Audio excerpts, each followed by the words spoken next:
the NFL podcast is colder than Matty Ice. From the Chris Wessling podcast studio, it's Around the NFL. I'm Dan Hanzus. Heroes. To my left, Gregg Rosenthal and Marc Sessler. Oh, yeah. What's up, boys? Heroes aplenty. Oh, yeah. Teaming with heroes. Dan had a variety of technical issues heading into the show today. And I think he's, it's rare that Dan seems rattled. A little bit. A little rattled. A little bit. It's like a laptop. I'm doing some pre-show work at the house. It's like, let me get to the office a little bit early, get ahead of things. Sure. Get there. A professional. Computer doesn't turn on. Then I have a backup laptop, and then it's like a password from like July of 2021. Don't know that. I got IT in the mix. Then I got people coming in and saying hello, and you know how it is, Marc, with people doing the rounds. Oh yeah. People do the rounds in the office. Great to be back together, as they say.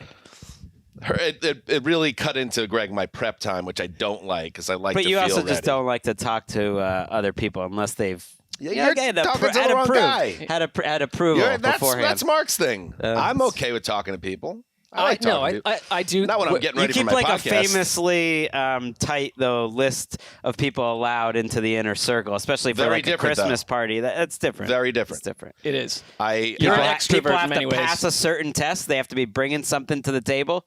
Can't be taking things off the table. But if they're not bringing anything, if they're just like in the middle, right, they might not get asked back either. Yeah, it's like, and if they're sitting at the table, and then after the party, like, oh, where's the salt pepper shaker? You guys see that? I had a Tabasco bottle here. Who's Larry? What? Forks and knives? Where are they? Somebody took something off the table. They don't come back. They've got one chance with you. But that's the thing. I'm a friendly person, and I'll talk to anybody here in the office. But in terms of like hanging, yeah, it's a little tighter. I don't see you with a huge circle, Greg. Like, everybody, come hang with me. We've been to your house once for your son's like second birthday party, like a prior decade. Yeah, I'm not taking any shots. I feel like I'm more of a.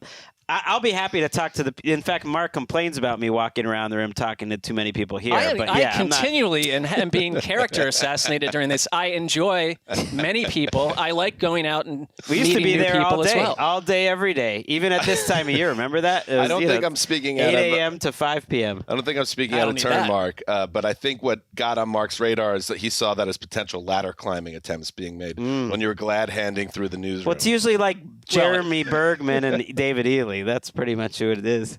I mean, I see Gregg in our office for about 8 minutes a week at this point, so I'm not. I do try to time it now.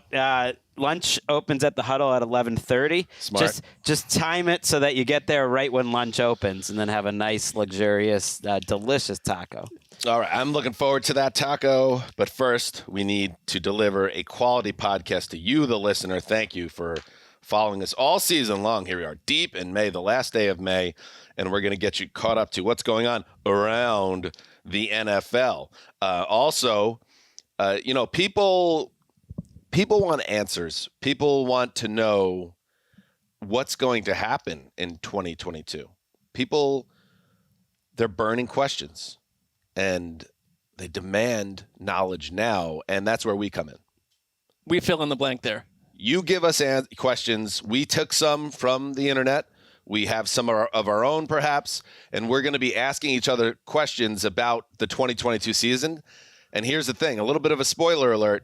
We are answering these questions with the actual answer about what's going to happen. So be ready. Don't turn off the app. Let it play with the volume down so we get the download figures. But understand the information you're going to hear about the 2022 season is something that will occur. So get ready. And I think if you're the type of person, because you sort of said, generalize that everyone wants answers, and I think that's true. But for some people, it may be the enjoyment of sport is to allow the drama to unfold in real time. This is a dangerous episode. Absolutely. I would say, yes, this is one of the more dangerous episodes because you're messing with the time and space continuum. Sure. And people are wondering, how are you going to know these answers? Are you time travelers? No, it's nothing like that. It's just something we're going to look into the abyss and the answers will come to us. Because we've been doing this podcast since 2013, we now have all the information. We're experts, Yeah. That's what I'd call us. There are Thank you. A lot of people in this day and age who don't really rely on expertise. They think they're the expert, but they're wrong. Thank you. We are the experts. Thank you. It's well said. All right. Speaking of well said, we got a lot to do news-wise. Let's hit it. Let's hear from a voice that's very near and dear to us. Man, I'd love to see somebody like Matthew Stafford with Sean McVay. From the archives of around the NFL, it's the legend, Chris Wessling. And that was dated September 6th, 2019, Week 1 preview.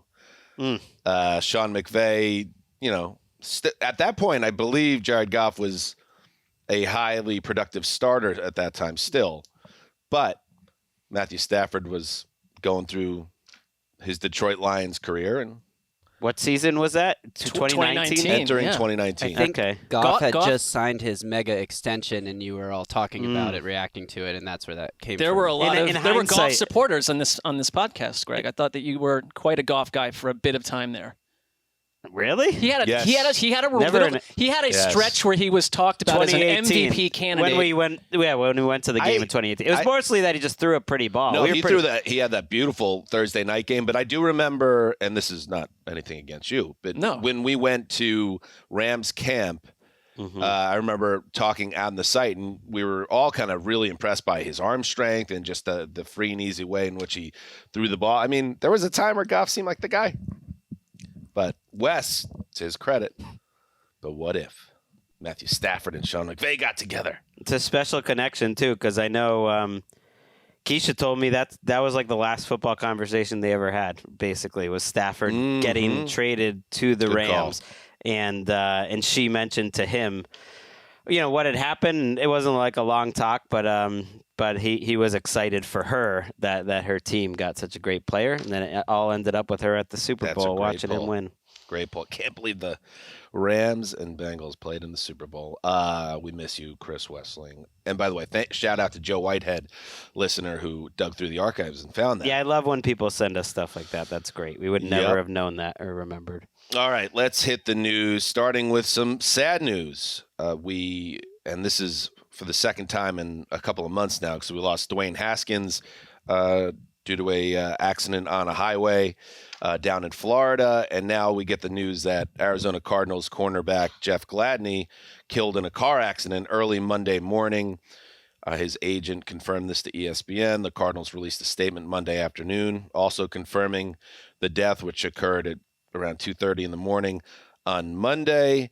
Gladney was 25 years old. He had signed with the Cardinals in March after a jury found him not guilty on a felony assault charge. It was that assault charge and those legal issues that led to the end of his run with the Minnesota Vikings, who took him in the first round out of TCU in 2020, but he was released in August when he was indicted on that charge. So his NFL career never got off the ground. Off the field issues caused a major strain for him, but at 25 years old, Jeff Gladney passes away. Very sad. And a female passenger in the car also lost their life. Yeah, rest in peace. In other news, on the football field, Aaron Donald, speaking of the Rams and the Super Bowl champions, he is 8 years into one of the most legendary careers of any defensive lineman in NFL history. Now he's got his ring. Remember him pointing to the finger after he got the big takedown of Joe Burrow. He says he'd be at peace with his career if he and the Rams can agree to a new contract this summer. He signed through the 2024 season, but he has no guaranteed money left on his deal. He was on the I Am Athlete.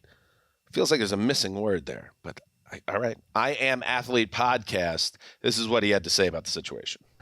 Me talking about retirement, that was happening way before we won a Super Bowl. I've been saying that since I got into the league. I was gonna play 8 years and be done. That's just, that's just what I've been saying. It just came out. Now everybody think that, he said if he win a Super Bowl, he gonna retire. No, I've been talking. I got teammates, coaches, my family know about this. I said I'm gonna play 8 years and I'll probably be done playing football. But winning a Super Bowl, you get kind of a little addicted to it. It's like, I want to feel that again, though. I ain't gonna lie. That's like that experience is like none other. So, if I was to play, it's just to win another Super Bowl. But at the end of the day, it's still a business, and it got to make sense to me and my family. Marc Donald said that he and the Rams probably will work out a deal, but if one can't be reached, he won't walk away mad.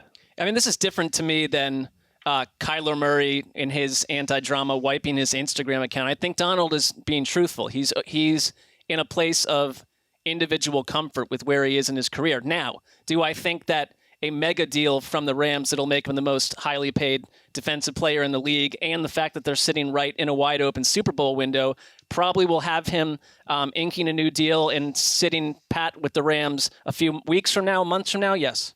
Right. He said it's not about the money, but it's a business. So it's a business. And it's just one of those things when you sign a deal that he did and the teams were looking to get guys to sign long deals. He signed a 6-year, $135 million contract, but it had a $40 million signing bonus, $86 million guaranteed. I mean, it was more than fair. He signed it when he was 27. Now he's 31, and now he's underpaid. Like the money that he's making this year doesn't make any sense, and teams have to understand this. When you sign a guy to that long of a contract, yeah, you get flexibility, but you're going to have him coming back after 4 seasons like he is right now.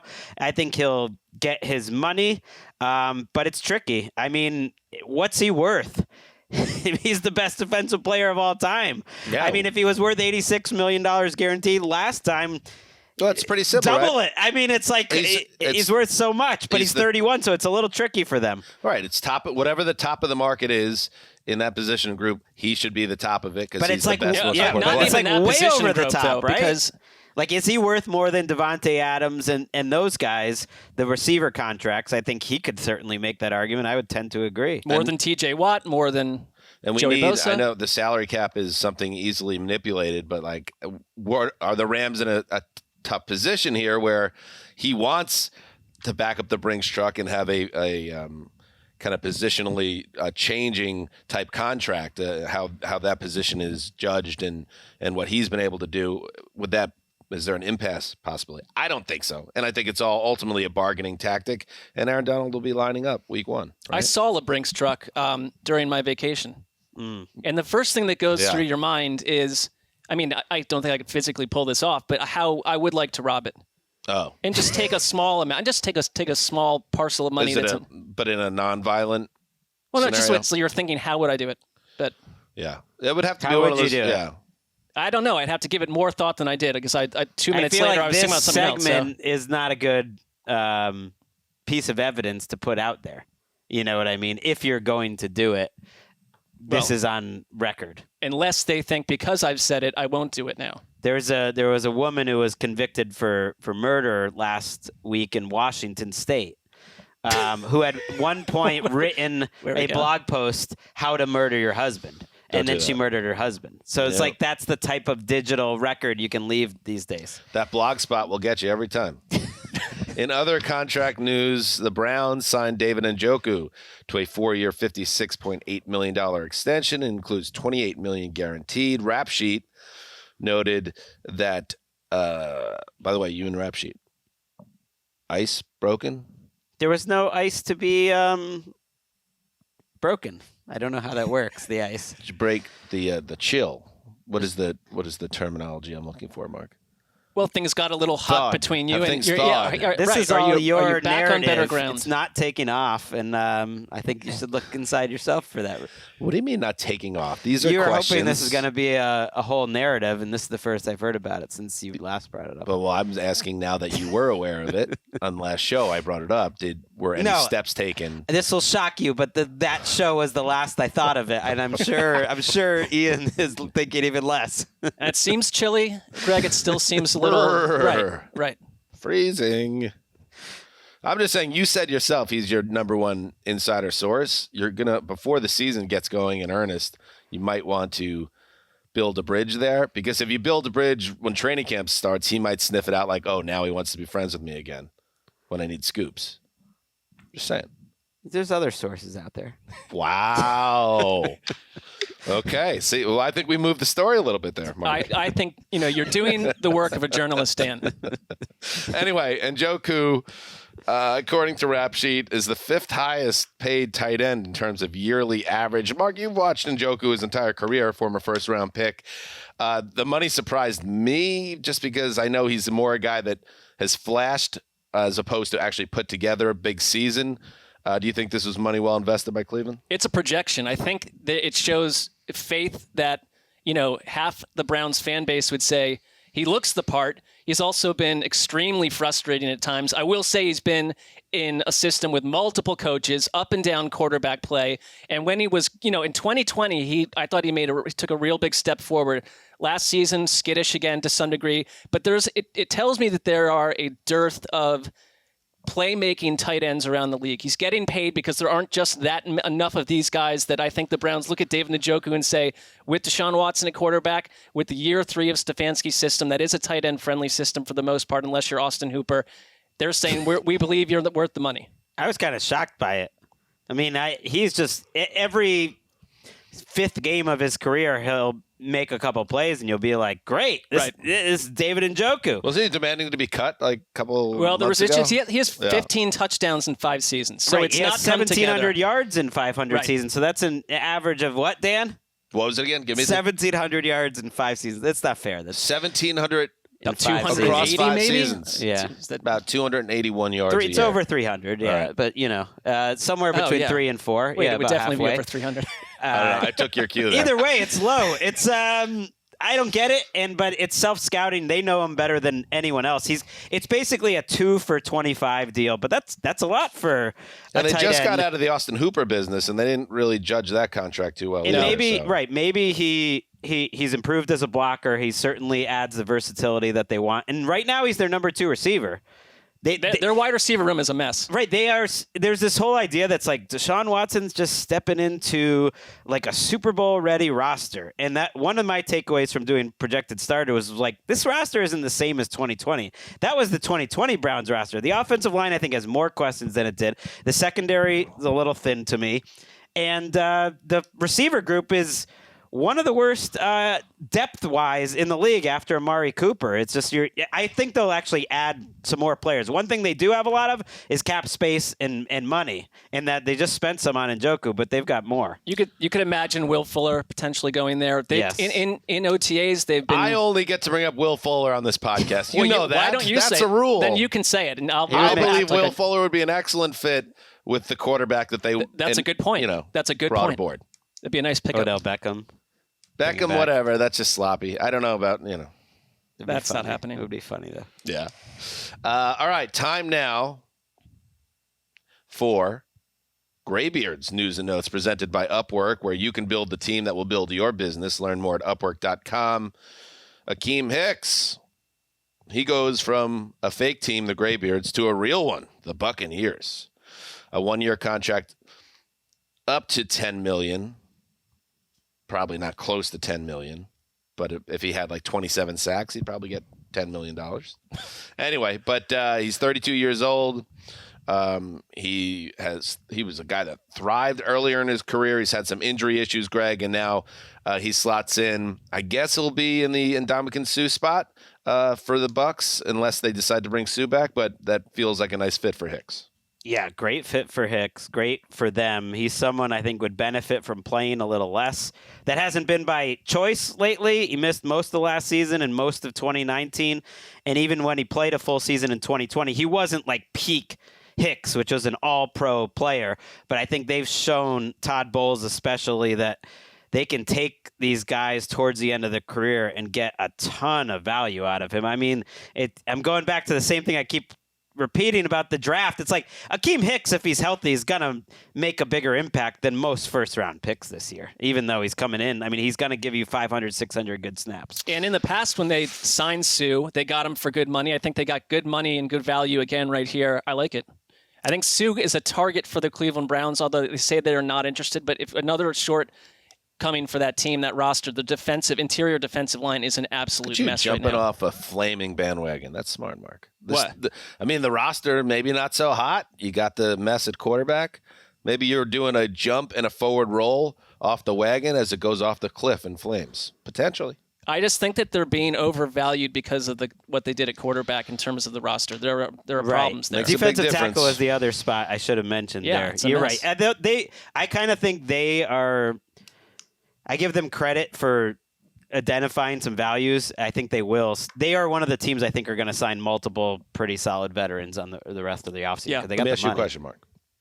where you're at right now in your Browns divorce, have you changed your off-season habits? Are you not following the beat reporters anymore beyond what you do for this job? Are you following the team in a different way than the other teams, or have you disconnected on that realm? I dive so deeply into all 32 teams that I don't think that there's anything different about the tone of this offseason. Very good. That was a great answer. I mean, it's a great answer. By the way, It was a non-answer is what it was. Speaking of the graybeards, at the wide receiver position, Beckham, Antonio Brown, Jarvis Landry, Julio Jones. Landry landed with the Saints. Antonio Brown came out and said, don't play yourself and think I'm going to be on the team this year. It's like, whatever, dude. I still think he'll be in the mix potentially, but it doesn't sound like he's. Ooh, I think we have sandwiches on We that. do. I'm not nervous yet, although his attitude is abhorrent. Julio Jones still there. I'm not excited about that. I don't know. I mean, if you're the Browns, like, why wouldn't you bring in Julio Jones on a cheap contract? Not draft him in 2009 like you should have to begin with? All right. Ooh.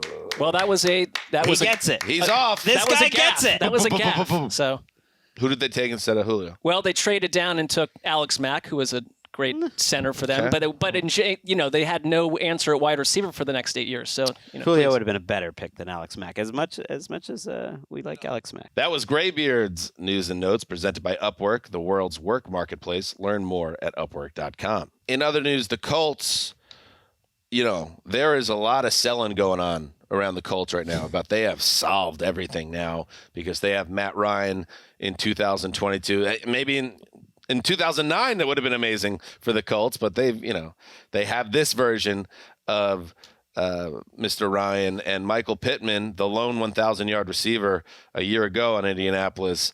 Oh, man, he's like, everything's in play when it comes to Matt Ryan. No rules. Matt can pretty much put it wherever he wants, so you kind of just catch it, turn, and then run. So he's going to put it where it needs to be. Hey, listen, he's got the green light. Go. He'll put it there. I was worried for a second that you weren't using this headline just because it delighted the 12-year-old boy in me. But no, you are using this headline just for that reason, so thank you. Put it wherever he wants. Hey, listen. You got to think about that as a headline Young writer. love. Or maybe they did think about that as a headline writer. Because now I'm seeing sites like PFF sent out this quote. They know it's going to get reaction. They know put it wherever it wants. I'm sure Michael Pittman isn't thrilled with the way it's circling the internet, but I understand what he's saying. I don't know. He's in the the news field. cycle now. Maybe he came up with this plot to begin with. Perhaps. So Finally in the news, this happened early in the holiday weekend, but we got a lot of people that wanted our reaction. So let's listen to, and I know we have a guy built Roto-World brick by brick. I myself am a former NFL fantasy commissioner for well over a decade. So here's Giants outfielder Jacques Peterson discussing what happened with Tommy Pham, I guess he's a Red. He's a Cincinnati Red, Tommy Pham. They were in a fantasy league together that involved multiple major league players. And Tommy Pham, before the game, approached Jacques Peterson and slapped him in the face, Will Smith style. And it was about a fantasy football rules dispute. Jacques Peterson, when approached by the media for the story, did not spare any detail. Hit it, Justin. We were in a fantasy league together. Can you pause it for 1 second? I want you, Gregg, as a brick-by-brick guy, Yeah. to try to really kind of let's parse his words and tell me who you think was in get the to right. the bottom of this. Go ahead. I put a player on the injured reserve when they were listed as out, and added another player, and then there was a text message in the group saying that I was cheating because I was stashing players on my bench, and then I don't know, I looked up the rules and sent a screenshot of the rules, how it says that when a player is ruled out, you're allowed to put him on the IR, and that's all I was doing. And then it just so happened that he had a player, Jeff Wilson, who was out, and he had him on the IR, and I said, He's surrounded by literally have the reporters same right now, by thing the way. on your team, on your bench. Real storyteller. And then I guess he was in 2 leagues, Real and one Lincoln. of them he was on the IR, and one of them he wasn't. So maybe that was a confusion, but on the ESPN league we were in, it was listed as out. So it's like it feels very similar to what I did, and that was basically all of it. There's not much more to it. Okay. All right. I'll give my take first, Greg. Then I want to hear yours. And Mark, any thoughts you have? The failure here, well, first of all, some lunatic slapping a guy in the face in the outfield over fantasy football league. I also know that, though, because I was in a fantasy football league in my 20s like these guys are. And it's really, there's a lot of bad blood in fantasy leagues when you got a bunch of like 28-year-old guys that have way too much invested in it emotionally and financially.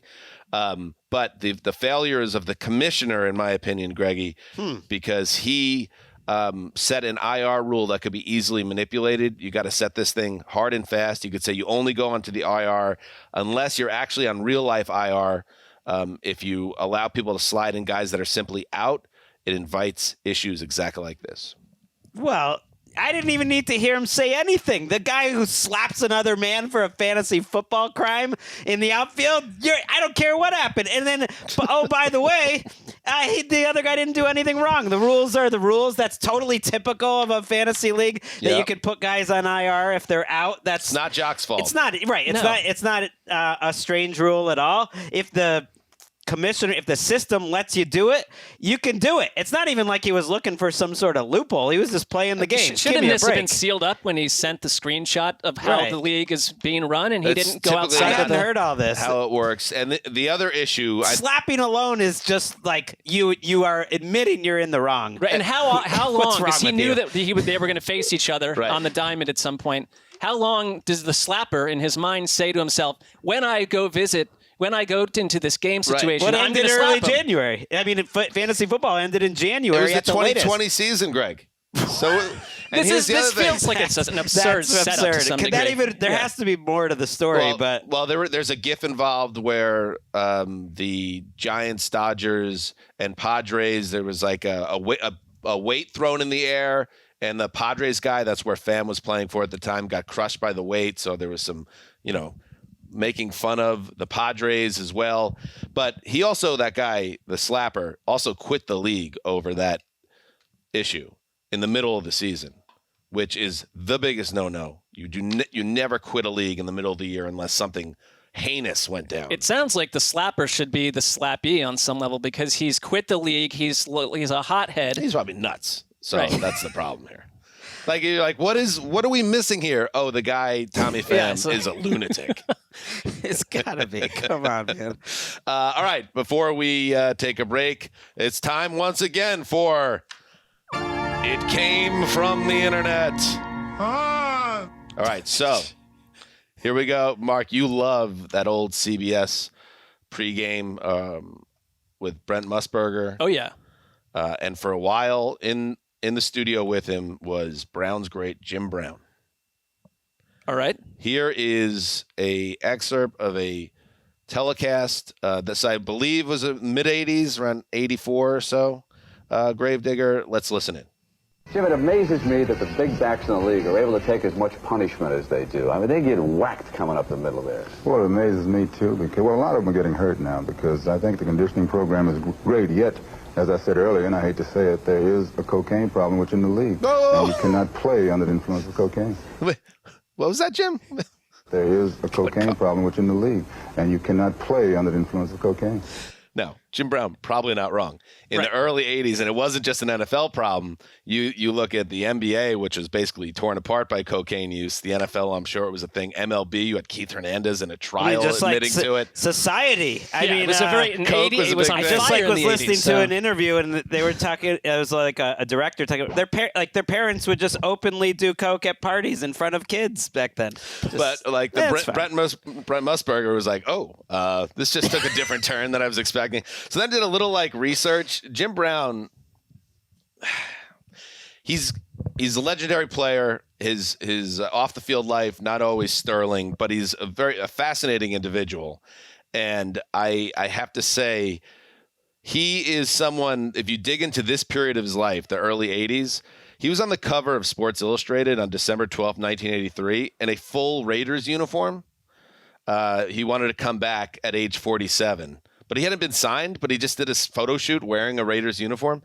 And he had something. He had an issue with the modern game at that point. I feel like maybe he thought it changed. Here's a quote, and it connects to the dialogue with Musburger. Where are the heroes, the gladiators? He's also asking whatever happened to you-know-who. Absolutely. We need more Jim Plunkett's, Ted Hendricks's, Lyle Alzado's, Jack Lambert's, John Riggins's. They are throwbacks to the old days. Today's heroes are insulated by their money. They're more worried about their women and their drugs. The lady, cocaine he's referring to, and the ladies go together. Cocaine is the prettiest lady of them all. Like, he was on this, like, these guys are doing coke now. Well, he was right? I mean, well, like, just, he's part of, I mean, the most consistent thing in human history is there's always someone telling you that it used to be better. People used to be tougher. The world used to be better. The generation before were better people. That's like consistent. In this case, coke was part of it. Right. It's just kind of interesting. He could not help but shoehorn into every conversation he was having about the modern football player.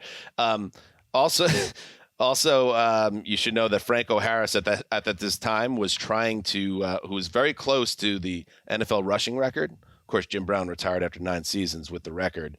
So that's why he was planning to come out of retirement, because he thought it was a great injustice that Franco Harris, a man that ran out of bounds and didn't take punishment, would ever break his record. So he wanted to go back and distance the record, which was broken anyway by Sweetness Walter Payton. It was about 2 years later that big back Kevin Mack was actually nailed for cocaine. So, Jim Brown, right on topic there. All right. Well, that's it for It Came From the Internet, and we'll be right back. All right, here we go. We're back. Again, turn it off right now. Turn the volume off at least. Give us the download data. Give us that metadata that we want. We crave. We crave it. We're going to give you everything you need to know. And these were questions sent in from the listeners on Twitter. Wow. These are questions that we will get to pose to one another. If you have one that's not from Twitter, feel free to throw it out there. So one of our own making. Of your own making. Why don't you get it going, Mark? Why don't you ask me a question? And again, if you do not want to know what's going to happen in the 2022 NFL season, turn it off now, or the volume down. I like this metadata. This one, I'd be interested to see what you think about this. Is there a quarterback that you could see getting benched before Halloween that nobody is talking about? Not, someone that's out there in the mist from the wilderness that would shock us right now.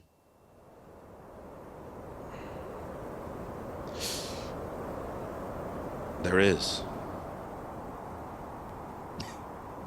a quarterback.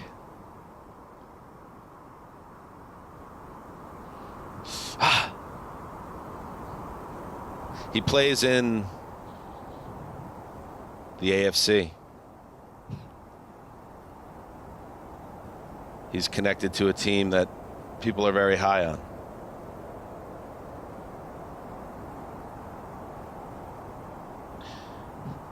He's a first-round pick with a journeyman behind him, and yet there's too much smoke. Way too much smoke. His struggles will lead to a change that will make Gregg Rosenthal very excited. Tua Tagovailoa will be benched by Halloween. Oof. I could see that. So this is like a Miss Cleo situation. You're just like wiping away the cobwebs and seeing the truth. In a way, I don't want to. We do not endorse black magic. No. We do not endorse the dark arts. We are not time travelers. As far as anyone knows, that's accurate. But we have done like 1,500 NFL podcasts, and with that comes a level of clarity that, like Gregg says, if you think hard enough into the abyss, the answer presents itself, and that's what happened. And I see, Tua is not happy on the sideline. Ooh, wow, it's a little spicy. You're really asking for Tuanon to come after you.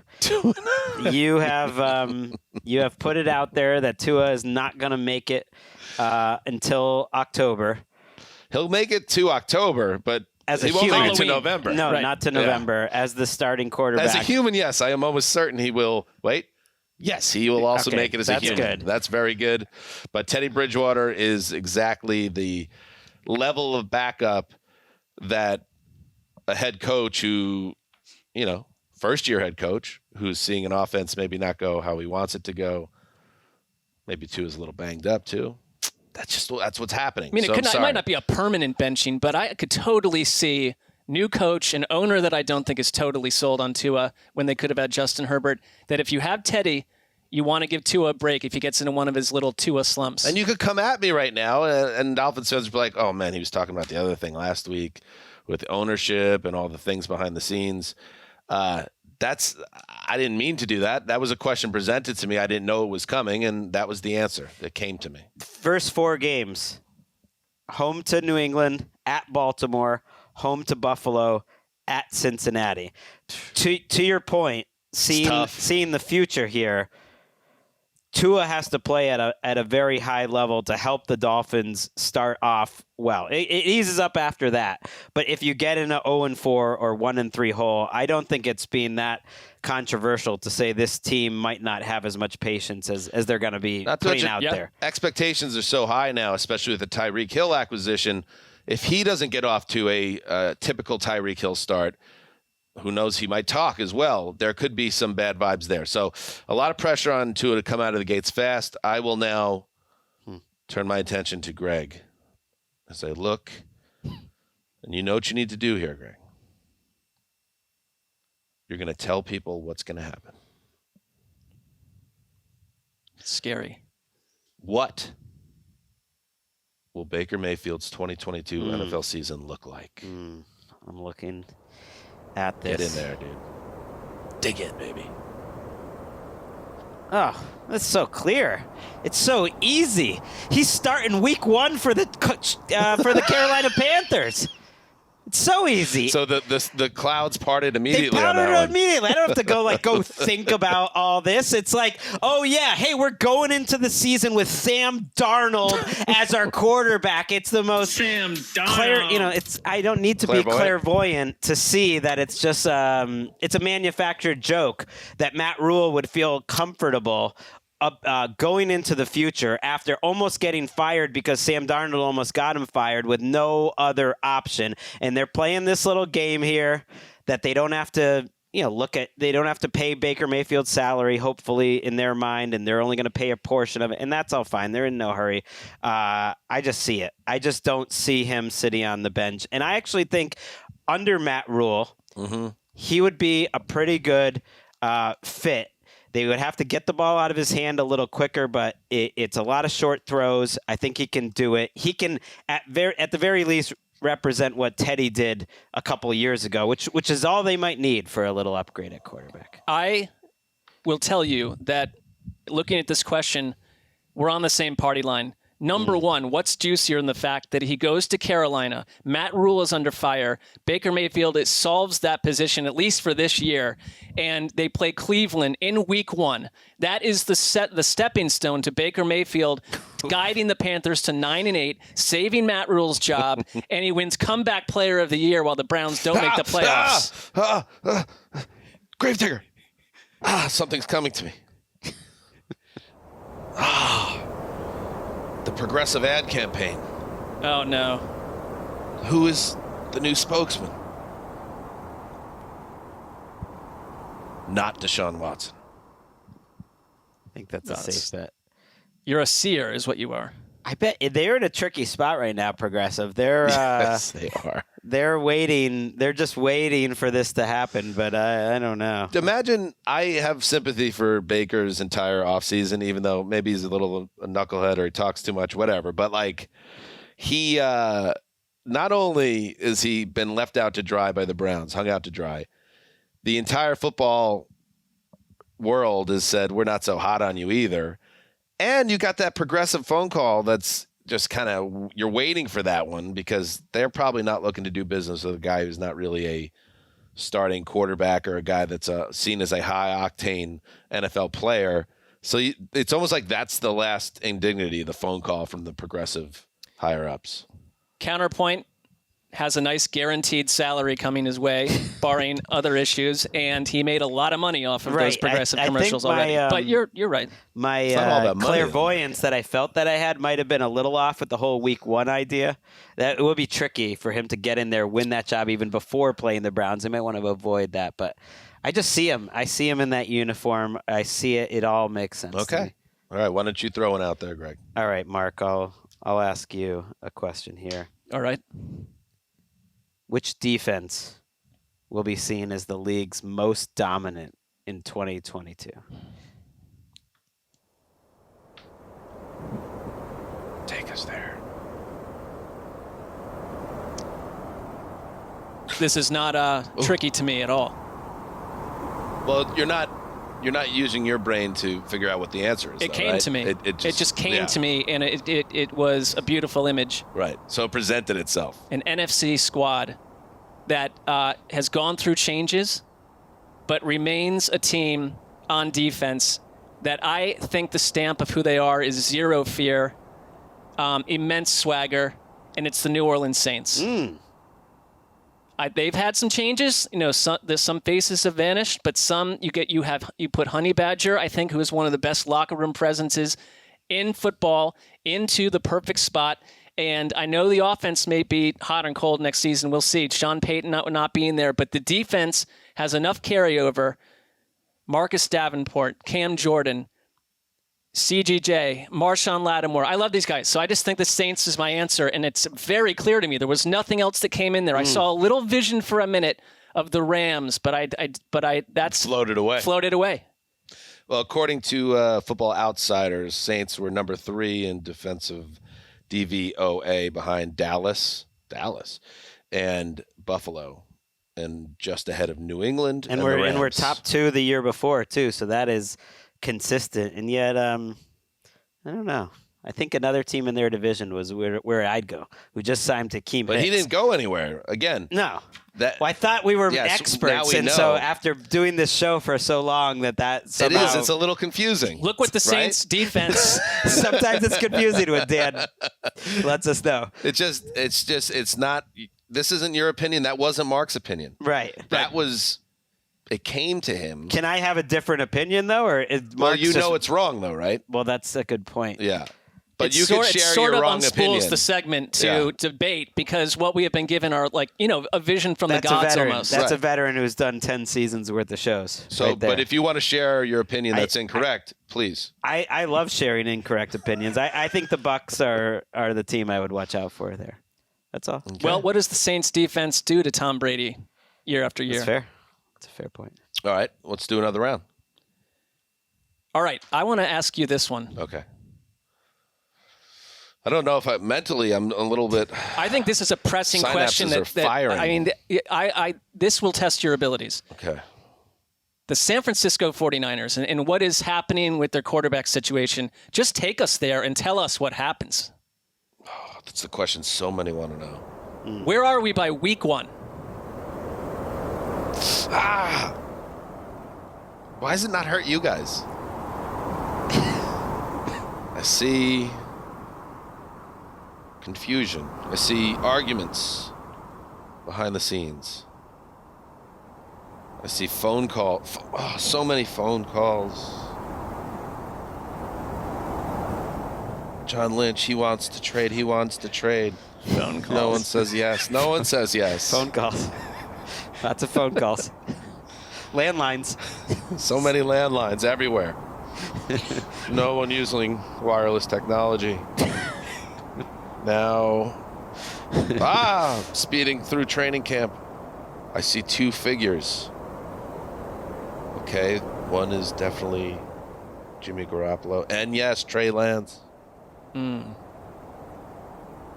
Trey Lance's finger looks okay. Good. Week 1. It's Trey Lance on the field. But by week 6, It is the veteran Garoppolo. Oh, no. God. Who leads the offense from San Francisco. You okay? I can't do another one of those. No, it's taxing on you. I can see. Yeah. Yeah. So that's... It seems to really go like inside of you in a way that it just doesn't with Marc. Did you ever see Ghost? Yes. Yeah, it's very exhausting, for Whoopi. And again, we're not seers, we're not fortune tellers, but when Whoopi, when she had to like go in and see things. I mean, it kind of seems like we're seers here. when Whoopi, it's the role we're playing. When Whoopi was done, she was fatigued afterwards. I think maybe that's potentially where this is coming from, but I don't know. Not every seer goes through the same sort of physical toil, but with you, it's very... it's taxing. It's visible. Physically, yes. I also think that this answer that you gave, it could have been an answer to another question that you got. Which quarterback would get benched early? Because if when Trey Lance gets benched early for Jimmy Garoppolo, unless it's an injury, I guess that's possible here. His finger is healed, though. That would be a seismic move. That would be, and I have no reason to doubt any part of your vision because it's the truth. Move, yeah. Right. There will be a seismic move. They have to start Trey Lance. He's going to get all the reps this offseason. You got to get it ready. And yet, can't you just imagine if this team doesn't get out to a fast start like a year ago? It's the Kyle Shanahan type of thing to do. That locker room, it matters. I think you heard it time and time again how much these guys really like Garoppolo. He also, for the record, was not healthy. Trey Lance said he couldn't throw a spiral last year because of his finger. We know Garoppolo obviously was playing banged up, and you just, you wonder. Because the other part of the whole thing with Trey Lance coming out of North Dakota State was he had very limited reps. He was very raw, and he didn't really get any opportunity to really learn the NFL game last year, the way he was used, the way apparently he was limited.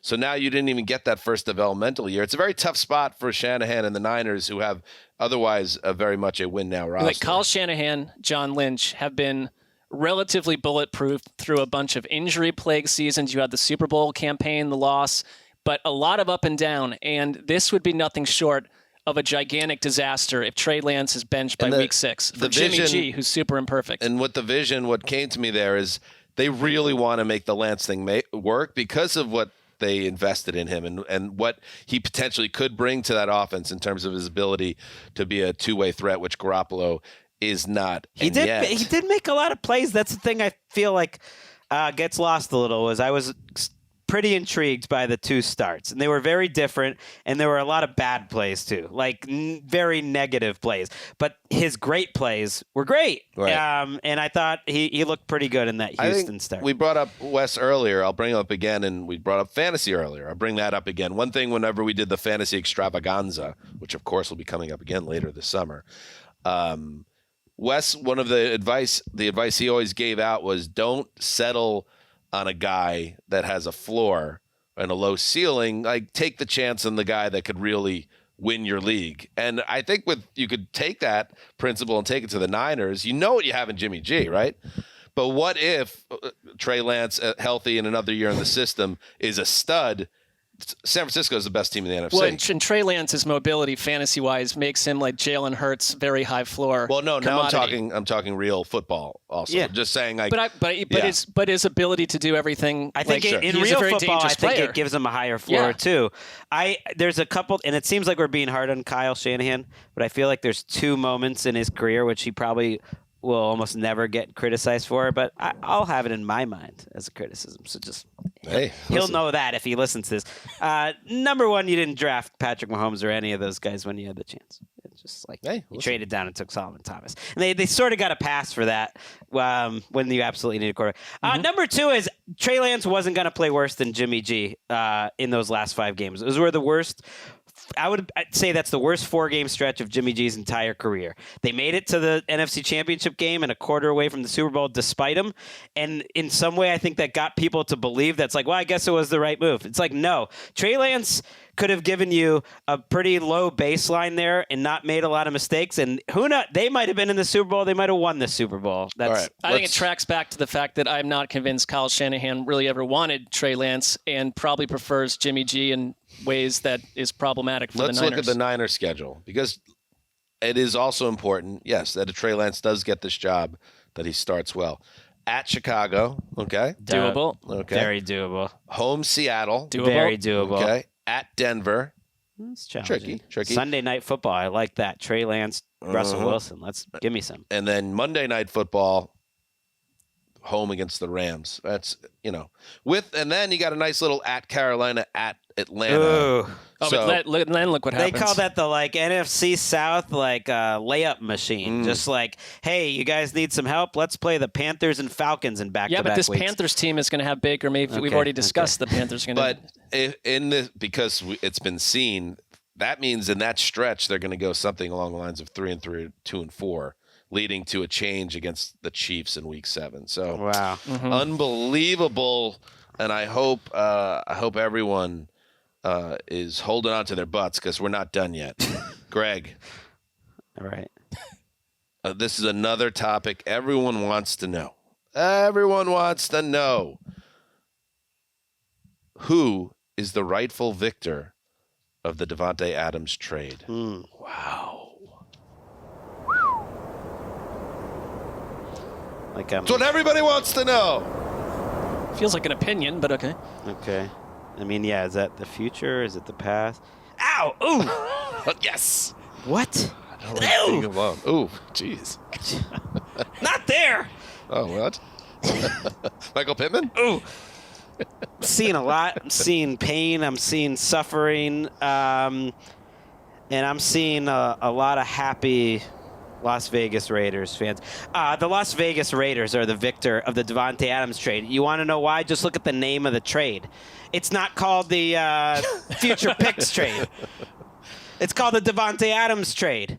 I don't think that the Packers are going to fall apart because they got rid of Davante Adams. I think, considering where they were in their team building cycle and Davante Adams wanted out, they got enough and that they're going to be okay. But I believe that a wide receiver that changes everyone around you. I did the PFF podcast last week, or they put it up this week. Steve Palazzolo would call it a force multiplier. I believe in that. A top wide receiver makes everyone around him better, including his quarterback, like Derek Carr. And they are going to be the winner of that trade. And you want to know why I know they're going to be the winner? Because the Packers didn't want to make it. Davante Adams made them make it. Okay. No, that's sound theory there, that the Packers wanted to be controversial. Would have liked to have him back, and now they're in a position where they're scrambling, and they didn't make a big move on draft day, the Packers, to try to replace him. So I think it makes sense that this is how it's going to play out. Now, will Adams be – well, answer. This is good, Gregg. You're still in the headspace, I hope, if physically you can handle it. Davante Adams, does he have 100 catches with Derek Carr?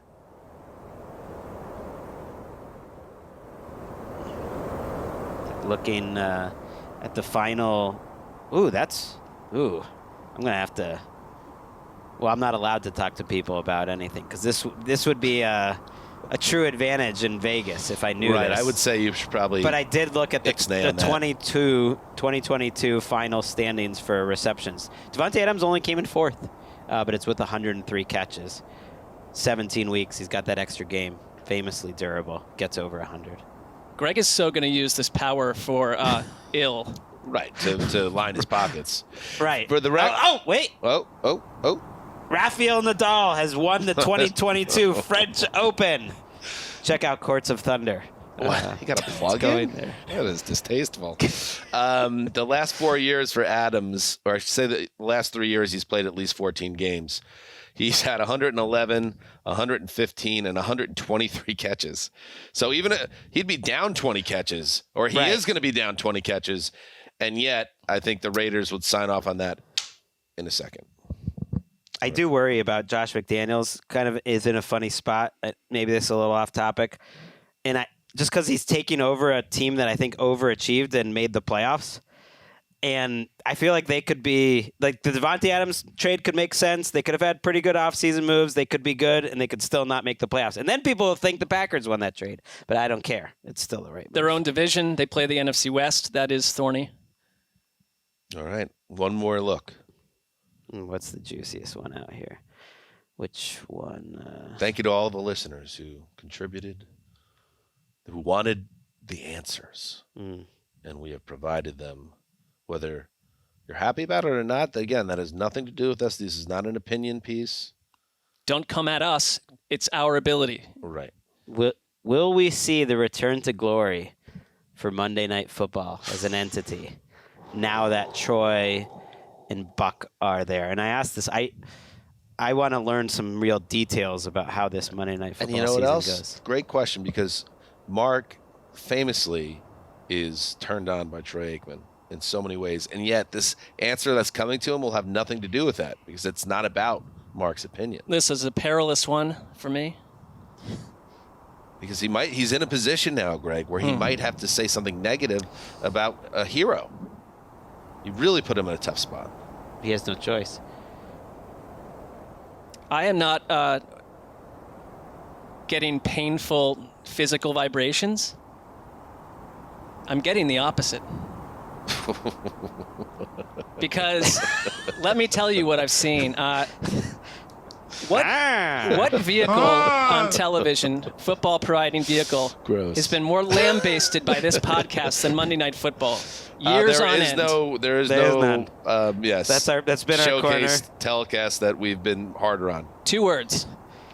Problem solved. We already know they can do it. I would say this about Troy Aikman. Yes, he is a handsome man, but one of the reasons that I gravitate towards Troy Aikman is just that he was like at the centerpiece for me football-wise growing up. And he's one of those last Cowboys quarterbacks. You got the Tony Romo thing that he has done it with Buck for so long. They've got great chemistry. I think that Buck is unfairly critiqued by people. Troy Aikman's gotten better in the last couple of years where he's a little, he'll get a little edgy. Totally agree with that. He'll get a little bit flustered and angry at what he sees on the field. I think this is going to take Monday Night Football and turn it back into something special. It has not been special in a very long time. They're not taking a risk. They're not rolling the dice with people we've never heard of. They're not sticking a player in the booth that's getting overpaid and never announced a thing. We talked about the floor in fantasy. The floor here is extremely high, but I think they're going to start to gravitate towards better matchups for Monday Night Football. I'm giving it a solid grade. Here's the thing why this surprised me. It's obviously it happened, so it is now going to be a huge story. Andrew Marchand's going to be writing endlessly about how huge the ratings are, and what really surprised me that could be even possible, because it's kind of like this idea that Monday Night Football has to return to glory. Like it needs to be a conversation. It needs to be, we're around the water cooler on Tuesday and we can't stop thinking about what Joe Buck said to Troy Aikman. And this is not the 70s anymore. The idea that Monday Night Football is an important quote unquote telecast is such a product of a bygone era that I think go ahead. This isn't George Bush. Boomer thinking. This is not George Bush with the Mission Accomplished banner on the aircraft carrier. They can do it. ESPN, put up the barrier, put it up on the wall on the carrier. The mission is accomplished. I have one vision though that's disturbing me. But let me just finish. But at the same time, what they accomplished was they have an A+ booth.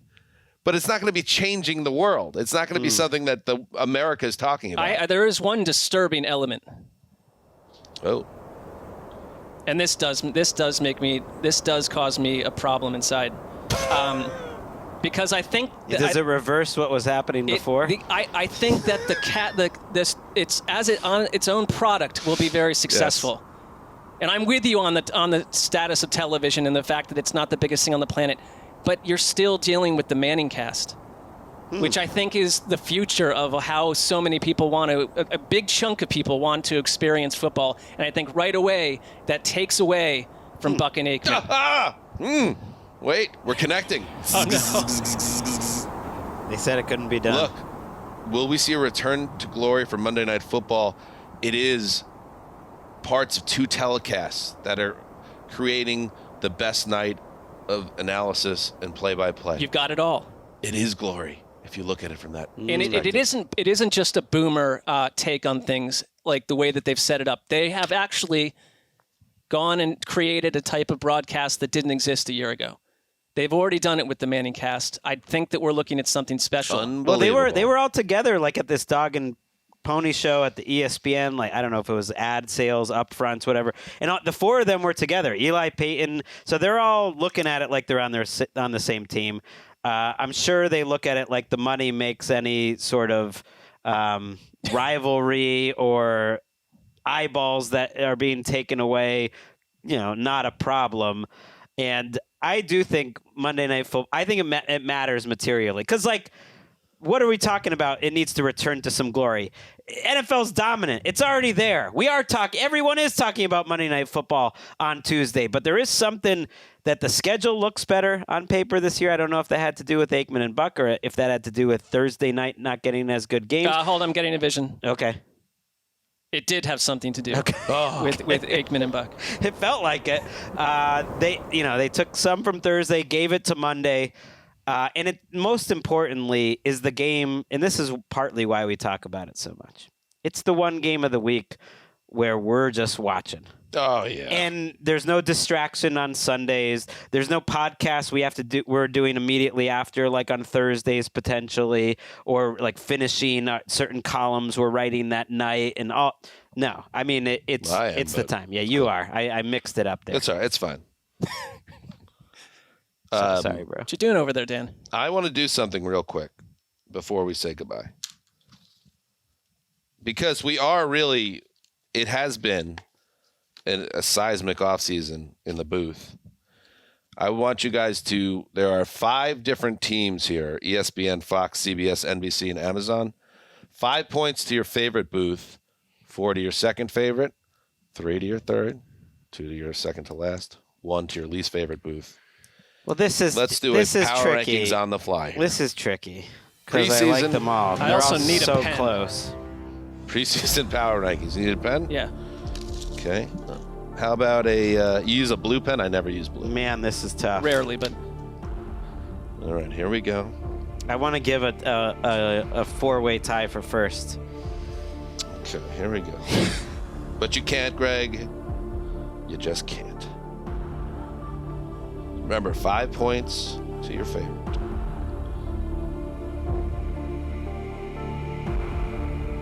Oh, it's tough.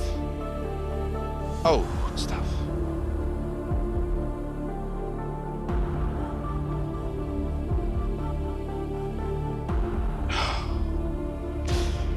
Okay. Not for me. I got mine. All right. Let's turn in your cards.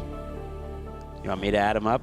I think I could do it. Wait, number 1 is the one we like the most, right? The least. The least. Oh, I How? messed up. Greg. I made it so clear. I repeated it like 3 times. So 3, Greg, would stay We the same. can edit this Just to out. let you Yeah, know. 3 No, is this the is same. the people need to know how it went. All right, here we go. Because when I saw Marc's list, I was like, you have him first? No, that's surprising. All right, you guys speak amongst yourselves while I handle the tabulation. I mean, we are an edited program after the fact. Nope. We are We're on gonna- YouTube, though, so I guess Right, I Dan did that handling part. the math, Just though. do it. Check us out on YouTube. How are things, Greg, with you personally? Pretty good. Pretty good. How are things with you personally, Graver? By the way, Excellent. Gravedigger let it slip the name of his paramour. You could bleep it. And that's actually kind of what I imagined the name to be. Yeah, that's in the wheelhouse. I feel like you guys knew that, but okay. See, well, you don't have the old Zeuser driving the show here. It's getting a little dry. I'm the captivated conversation. by watching you add the numbers, but I'd like to spot check it as well. I mean, sometimes you got to know strengths and weaknesses of the personnel. It's why I tried to volunteer. I thought you would see what I was doing there. No, it's I like not this that as a test. It's not that complicated. I like it as a test. But Greg, you would have added it wrong. You would have done it in the opposite. Well, I flipped it There were around problems once I realized. All right, we're coming up now. Well, this is very Ooh, tense. Wow, here we go. We're coming up right. Ooh, it's really close. Really close. Are there stark differences between it? I guess we can get into that. But Okay, here we go. Here are the final. Bring that music back. Let's get the tension. Here we go. The preseason power rankings of the Rejigger Boots. Number 1, 13 points. I already changed my mind. I want to change mine. CBS. Nance and Romo. Number 2, 12 points. Ooh, so close.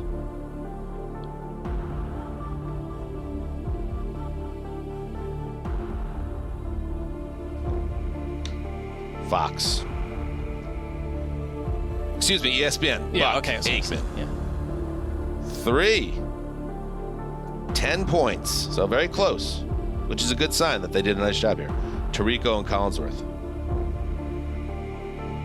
After that, Fox, the Burkhart-Olsen team, 7 points. And this one hurts. Al Michaels, Kirk Herbstreit, Amazon, 3 points total. We all were in lockstep. I'm not surprised by that. We It's just more don't like- know. It's like Al, and Greg's going to do the math now. No, That's fine. I want to change my answer already. It's too late. It's too late. It's too late. I was higher on Buck Aikman, not surprisingly, than the two of you. That actually makes sense. That all adds up to me. Maybe incorrectly. All right. Good stuff. Good app. I mean, Marc voted Tirico and Collinsworth second to last. I was wondering how they didn't win. My issue is I put him first. You don't like Collinsworth. Collinsworth is too folksy for me. I don't find him funny. He's very good at what he does, but it's just taste. All right. Listen, and that's your opinion, and that's fine. Right. Now we're back in the realm of opinion. Seems to differ from how you two feel, which is, I'll have to reconcile that on my own. No, I would say there's going to be a lot of private introspection you'll have immediately following the show. All right. We'll be back on Thursday. So make sure you check that out. Be there. And thank you to everybody for listening. Great to hear Chris Wessling's voice there. Love it. Till Thursday, heed the call.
Ah!